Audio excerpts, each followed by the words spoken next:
Good morning. This is Tristan. We're here live on Facebook Live and YouTube Live, at least if I've done this correctly, with Allison Pierre. Hi, Allison. Hello, good morning. Let me give everybody just a quick introduction to who we are and what's happening here. My name is Tristan Higgins, and I am the founder of Metaclusive LLC. As 24 years as a lawyer, I decided to found Metaclusive to help corporations and organizations advance and create belonging and equity in their workplaces. And why? Because employees who feel like they belong save you money and increase your bottom line revenue. It's as simple as that. Whether you're just starting your D&I efforts or whether you've spent a great deal of resources on it, I can help you move forward to create an environment where all of your employees feel they belong. In this series, instead of focusing on D&I in particular, we highlight how industry leaders advance and create belonging and equity in using an intersectional lens. We discuss what our leaders have done, what they think is crucial to this work, and what they wish they had known when they got started. I'm lucky enough to be able to sit down with leaders who are setting the standard and making waves. And today we're doing something a little different. Today we're speaking with Allison Pierre, and I'm so excited for you to learn all about what she does and how she's changing not just her workplace, but the world. So without further ado, Allison Pierre is a reform advocate. She's a former prosecutor from the Brooklyn DA's office and the U.S. Attorney's Office in D.C. Her focus is to support treatment programs and to end racial disparities in state prosecutor offices. She loves this work and is ready to make transformational change. Allison, welcome. Welcome. Can you tell us all? I'm great. Tell us all a little bit about yourself now that I've given the formal introduction. Yes, I love that introduction. But I think the best way to describe me as a person who has taken a huge transformational change of my own, because I dove into criminal justice reform with so much energy and passion. I do love this work. And the reason I did this was because it's really a part of who I am. I really feel it's my calling. So for me, a big part of who I am right now is just making an impactful, real change. Well, can you tell us how you went from, I'm a former prosecutor myself. You and I share that in common, though I did the more minor crimes, the ones that are fine to sleep at night. And you did the heavy lifting really in the district attorney's office, both in Brooklyn and DC and the US attorneys. Why did you decide to leave that? Can you tell us a little more about what happened that's a big leap. It's a tremendous leap. When I left the US attorney's office in DC and also the Brooklyn DA's office, I knew that I loved criminal justice. And I had thought that I would continue on being a prosecutor as my career, but I made a major change in my my views of criminal justice after reading one book that really just changed my heart, my soul. And the book is called The New Jim Crow: Mass Incarceration in the Age of Colorblindness. And because of that book and a slew of other writings, I decided that now was the time to actually be an outsider from government, to try to change government to be more fair, and specifically to look at how prosecutors can give people of color a fair experience. And I think you're talking about Michelle Alexander's book, right? Yes, Michelle Alexander is the thought leader for prosecution reform and a tremendous advocate for reform. Now, I happen to have a similar journey. You and I share this in common, having read the same book a couple years ago when a judge said, "What do you know about criminal justice reform?" And I said, "I know what the words mean." And he said that I should read that book. But I wasn't a prosecutor when I read it. And it's very critical, right, of our justice system. How did you feel as a prosecutor being part of that when you read it? I mean, that must have been really intense. I actually read the book after I left the prosecutor's office in DC. Okay. But it was still intense because I had to come to grips with the fact that I was a part of a system that I realized was unfair in some ways to specific communities, poor communities and communities of color. And it felt like a deep pain that I was being an awakened, so to speak, of the true nature of the criminal justice system that I revered. And I took that pain and decided to not just be dissatisfied. I made a policy reform program out of it, which would focus on working with state prosecutors to help them bring about real transformational change, specifically using technology. Can you say more about that? Using technology, what does that, we know what technology means, but what do you mean when you say it as far as bringing about change? I noticed that prosecutors, as well as a lot of criminal justice agencies, are about 40 to 50 years behind in terms of using data analysis and technology. And the specific technology that I'm looking at is data visualization, which is just a fancy word for a dashboard. But the way I want to use it is using external dashboards, public dashboards, and internal dashboards in an office so that the elected district attorney can make decisions using fresh live data that can actually make impact on how the staff, which are line prosecutors, do their job. And then also use a public dashboard so that that same prosecutor can figure out how to serve the community and tell the community that she serves that she is going to protect and serve everyone in the community equally. So how does that, I would imagine, some of the people watching already understand this pretty well, but if I'm fresh, fresh to the issue, isn't our criminal justice system fair? I mean, isn't that the whole point, is to, protect and serve and to be fair and impartial?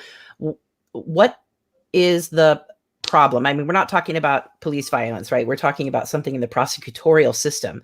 Can you tell us more about how that kind of comes about? I mean, I was a prosecutor and I would have sworn up one side and down the other that I was entirely fair and impartial and doing, really that good work of justice. And after getting to know you and having read the book, I sort of sick to think that I may have, certainly was affected by bias that I wasn't aware of. Can you tell us a little more about that? Well, that feeling of how a prosecutor can be fair is something that I struggled with as well, because I felt I was fair when I was doing this job in the Brooklyn DA's office and at the U.S. Attorney's office. And I think most prosecutors do their best and are good people and are fair, thought-driven people. But the reality is that there are significant racial disparities. For instance, sentencing and charging, there are typically harsher consequences for, like, for instance, a higher incident of charging people of color, more harsher charges, more severe charges, as well as sentencing recommendations, which are two things that prosecutors do. They charge people and they have a sentence that they recommend after the charge is filed. And most prosecutors don't understand the ramifications of race and how that does come into, and unintentionally, into how they make decisions. The other thing that is important that prosecutors don't know, and that I didn't know, is that there's many significant consequences just to a misdemeanor conviction. Mm-hmm. If you get a misdemeanor conviction, you can't vote. You cannot apply for affordable housing. Your welfare benefits will be stopped. You can't get a professional license. You can't sit on a jury. These collateral consequences, most prosecutors, they don't understand or know about, and I didn't know about those things. The point is that my goal is to just evolve our profession to inform new hires and line prosecutors that we have to really be very thoughtful and careful about race, talk about it, and then two, to bring our profession into the digital age by using software technology and data and analysis. Did you say that if you have a misdemeanor, you can't vote? In some states, it's not only you can't vote, but you can't sit on a jury. And every state has different rules regarding that. But the consequences are so severe. You cannot get a professional license. Trying to rent an apartment or trying to get any position that really requires a federal application, if you want to work for the federal government, that's going to be a problem. And even getting an expungement sometimes can be very difficult, depending on the state. And so I would gather, some people might think, well, if you get a misdemeanor, then you deserve all of that. Are you saying, maybe I'll kind of give an example, but we've all heard of a man who is arrested for assault, and if he's Black, he's going away forever. But if he's white, he is told he's a fine young lad and sent on his way. Are you talking about that kind of disparity? Or are you talking about the difference between possession of meth and the difference between possession of cocaine? Right? I mean, can you give maybe a concrete example of what that looks like, how that might show up? Sure. Most disparities that have been going on for a few generations are drug possession and sale. An example would be marijuana possession. All races possess marijuana at the same rate. But African Americans, for instance, in Virginia, which is close to the jurisdiction where I am, they're arrested at a higher rate and they're prosecuted for that misdemeanor crime. And that means that there's a racial disparity in how that offense is being prosecuted. And that just a misdemeanor criminal possession of marijuana is significant, because if that's on your record, then it has all these negative collateral consequences. But it's not just marijuana. There's a lot of drug offenses where the sentencing recommendations were different for crack cocaine versus powder cocaine. And traditionally, I think back in the 90s and 80s, mostly the white community was using powder cocaine, which had a lesser sentence than crack cocaine, which was mostly used by African Americans. And there's other disparities as well. There's been research about this through different thought leaders. Professor Angela J. Davis at Washington College of Law, she's a thought leader in prosecution reform. The Vera Institute of Justice has spent several years looking at prosecutors' decision-making and race. And this has been a long-standing fact that there is a racial disparity in prosecutor decision-making. The key thing to remember now is, what are we going to do to fix it? Now is the time for the reckoning. And that's where my policy reform program comes in. How do we make a fix? And it has to be done now. It has to be done now. I agree. And people are paying more attention now than they used to be. So that's a positive. Yeah. How does data and technology help? If I'm a line prosecutor, which for those of you that aren't prosecutors, line prosecutor means you're the one every day doing the job, issuing the cases, handling the trials, and reviewing papers, rather than the, department chairs and chiefs, right? That's what we're talking about. How does your company, what does the data do to intervene in that process? How does it make a difference? Well, envision this. Let's say I just got hired at the Brooklyn District Attorney's Office, and my manager has a data dashboard on her desktop, and she can see that a lot of her cases are prostitution cases. Maybe 9% of the caseload for her trial bureau are prostitution cases from her internal data dashboard. And because so many of her cases are prostitution cases, she'll decide to create a treatment program. It would be a treatment program that is affordable housing, job training, and mental health for the defendants who are charged with prostitution. If they become a part of this program, then the policy would be for these kinds of cases, certain kinds of cases will be eligible for that kind of treatment program. And the line prosecutor who just starts the job will have to follow that policy, because that supervisor looked at her internal data and figured out how she was going to handle those kinds of cases. The net result is, if those folks that get arrested for prostitution and they do well and they finish the program, then their case could get dismissed and they can start their life without a misdemeanor conviction. The line prosecutor can see that there's another path, an alternative to incarceration, an alternative to a charge, and then the boss or the deputy can continue to look at the internal data every day and make other policy decisions about other cases. Wow.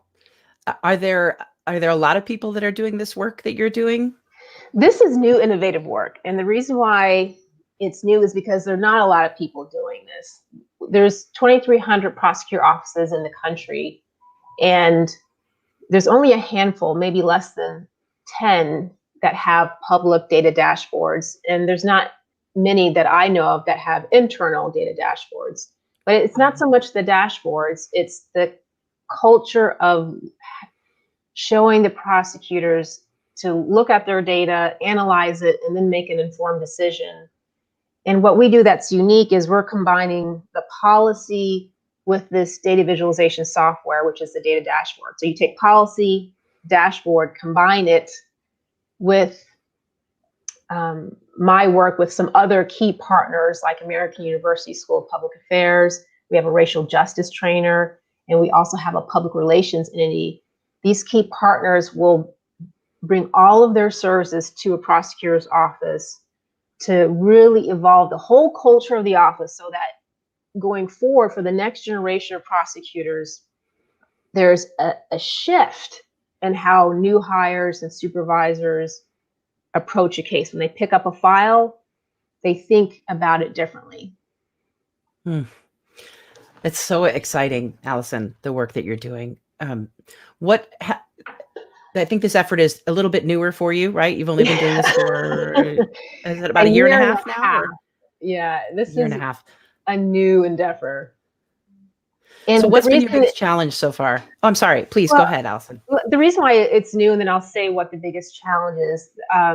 The reason why it's a new endeavor for me is because I was awakened after doing my own research. And I think the timing is right now because there has been a national awakening, not just my own personal one, but our whole nation sees that there's racial disparities in the criminal justice system, from everything, all the killings that happened in our country with unarmed Black men. The greatest challenge that I have been facing is really harnessing enough funding support. And that is very important because the unique part about this work is it's not something normally that most district attorneys can afford to hire an entity like my entity, which is Innovative Prosecution Consulting. So we rely on foundation funding to do our work. We're not working in a way that would be profitable. We are working just to put progress over profit, which means that our funding has to come from a foundation to support our work. So that's the challenge. But we do have a potential first funder, and we're really excited about that. So funding has been your biggest challenge. How about when you're talking to the offices? What's an obstacle? Do you face sort of a denial bias, or are people saying, yes, we need this, but we just can't afford it? Like what are you facing when you start talking to the district attorneys or the city attorneys? There is an incredible hunger for the elected and the executive staff to make real dynamic system changes. The hurdle that they have is they don't have the technical analysis capability. And that's why I've brought in American University School of Public Affairs to do the analysis for them. And our goal is to teach them how to do the analysis once we leave their office. The major hurdle for a lot of these offices is that they don't have an on-staff director of research or a policy analyst, but they're evolving. And I think the work I'm doing will encourage them to hire, in addition to a paralegal, they'll hire a policy analyst or director of policy and data. But the good thing is that the offices that I'm currently working with are very committed, and they are ecstatic to get started. We just need support from more foundations to help really implement the work. Hmm.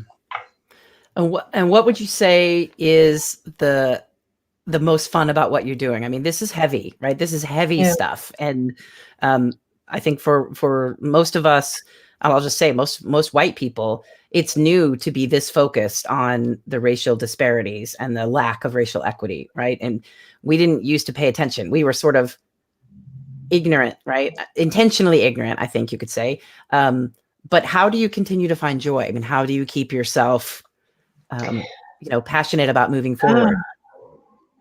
There are moments where I do feel exasperated because I'm so hungry to fix what I see very clearly, and I see a different future for us. But when I get that feeling of frustration, immediately the joy comes because I'll get an email or text from a friend or a family member who will say, have you seen this article? Have you checked out this video? You need to think about this. They're more excited about criminal justice reform and reform than I am. And they keep me rejuvenated because they want this done. I have 2 college interns who are working for me for free, and they are a junior and senior, and they want to be lawyers. And they are giving me their time because they want me to do this work. I also have 2 attorneys who are giving me their time from a large law firm because they believe in this work. The joy is all around me. All I have to do is just look at it, because I now see that people want this done. They just need someone like myself who's willing to make some sacrifices and make it happen right now. And what does that look like? If we have, I think we might have a couple of district attorneys or city attorneys or even public defenders listening right now. What does it look like?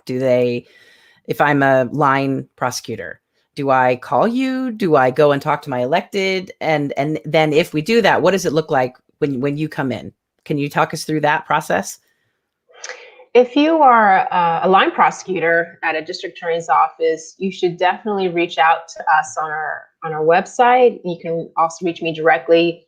My phone number is on the website.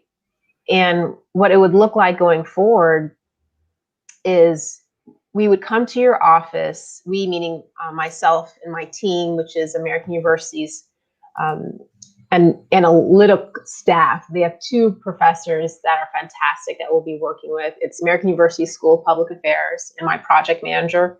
We would go to the office, talk to the elected, as well as mid-level supervisors, and get a sense of the scope of the work that the elected is interested in analyzing.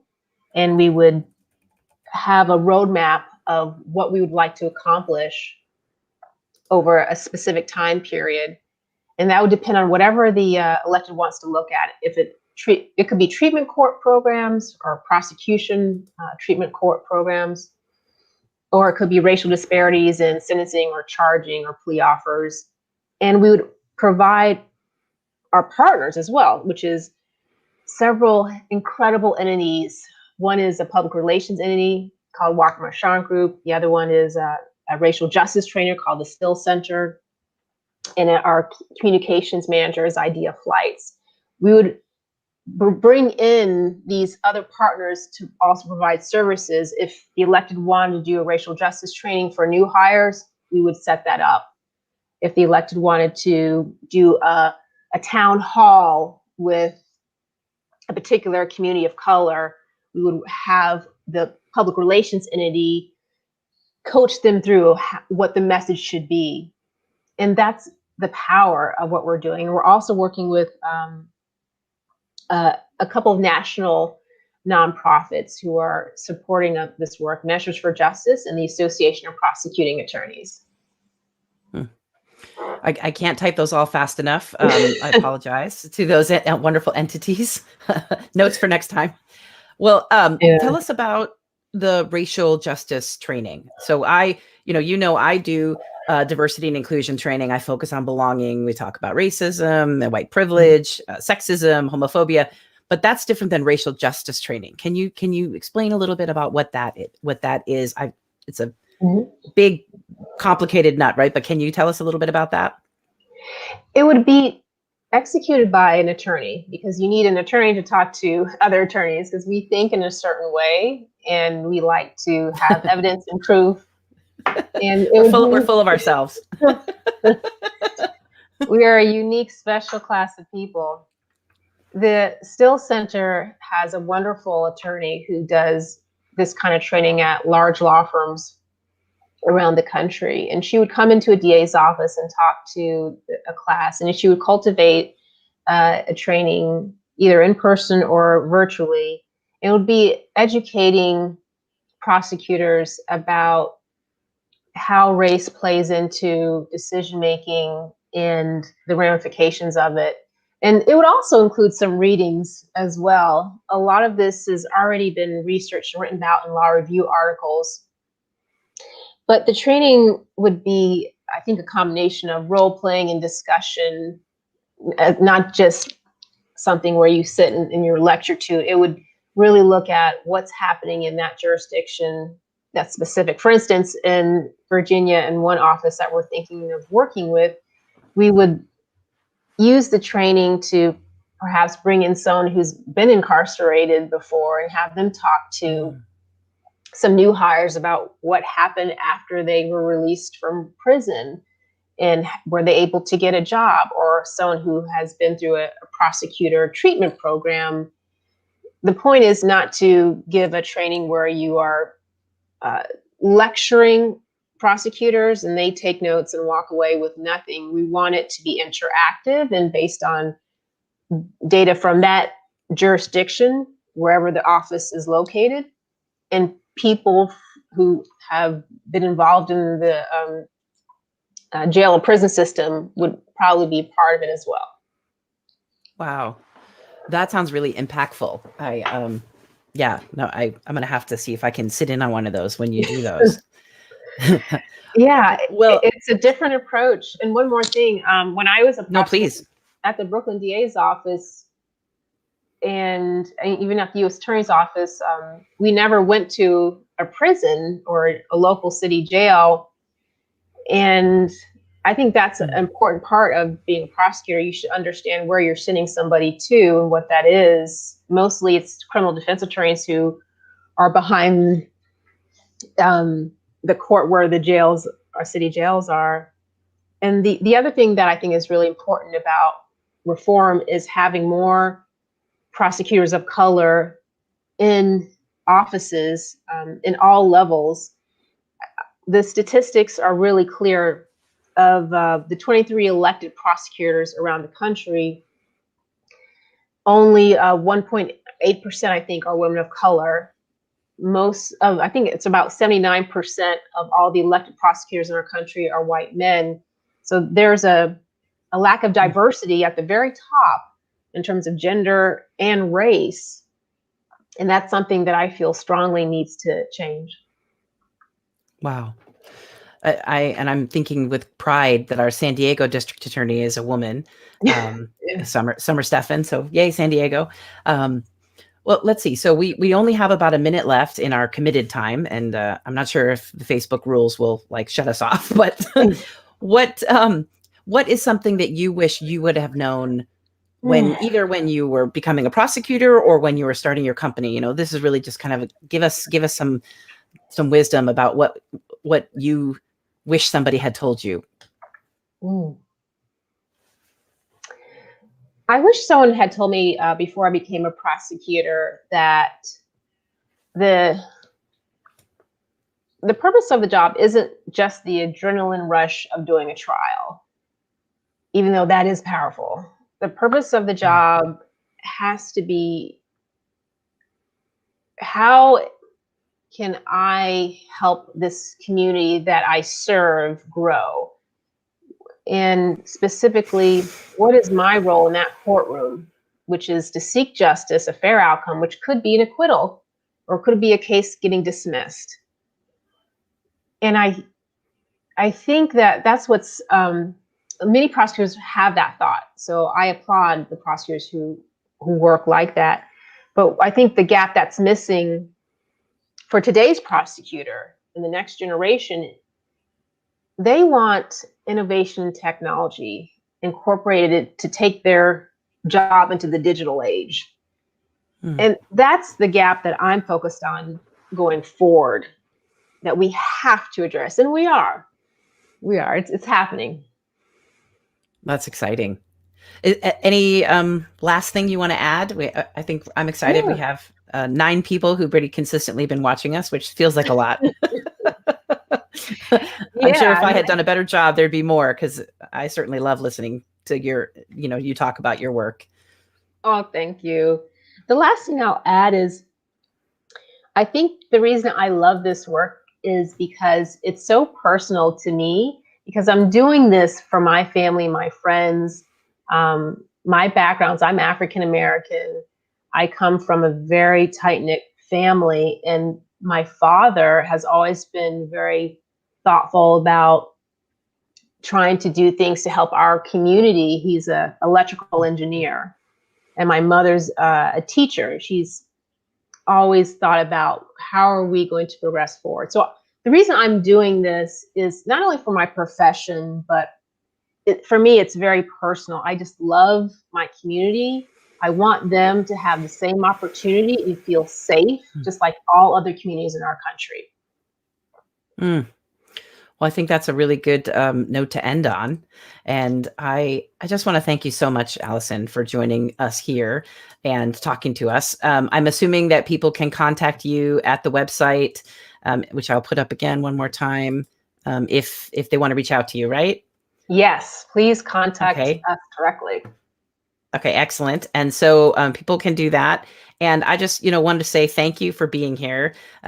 This is, only the second of these Metaclusive leadership series and advancing belonging in the workplace. And I just want to encourage people, in addition to reaching out to Allison, which I think is more important, if you want to talk to me about helping your workplace to create belonging and equity, please do so. You can find me at metaclusive.com. Thank you so much. Thank you, everybody. Thank you, Allison. Bye. Thank you. Bye.